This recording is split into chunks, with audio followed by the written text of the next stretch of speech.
those days, Israel had no king. Everyone did whatever they thought was right. This is not just a line, it's a warning. Because what you're about to hear is one of the darkest stories in the Bible. There was a Levite, a man from the tribe set apart to serve God. He had a concubine, a secondary wife, from Bethlehem in Judah. But their relationship broke down. She left him and returned to her father's house. After some time, the Levite decided to go after her, not to punish her, but to speak kindly and bring her back.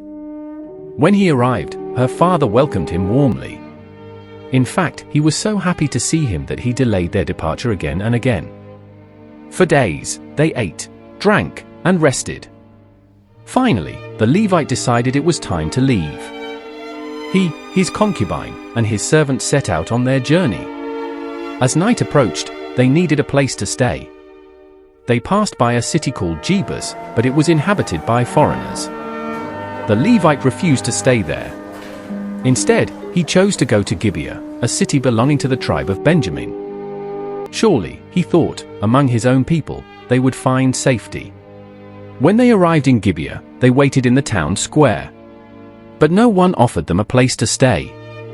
Finally, an old man, also from another tribe, took pity on them. He invited them into his home and cared for them. It seemed like relief had finally come. But that night, everything changed. As they were settling in, a group of wicked men surrounded the house. They began pounding on the door. "Bring out the man who came into your house," they shouted, "so we can have relations with him." It was a moment of pure evil. The old man stepped outside, begging them not to do such a wicked thing. He even offered alternatives, anything to protect his guest. But the mob refused to listen. Then, in a desperate and tragic decision, the Levite pushed his concubine outside to them. All night long, they abused her. Until morning. At dawn, she collapsed at the door of the house, her hands reaching toward the entrance.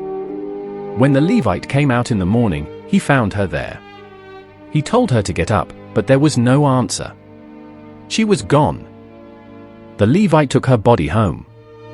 And then, in an act meant to shock the entire nation, he cut her body into 12 pieces and sent them throughout all the tribes of Israel. It was a horrifying message. And it worked. All Israel was shaken. They said, "Nothing like this has ever happened before." The tribes gathered together, demanding justice.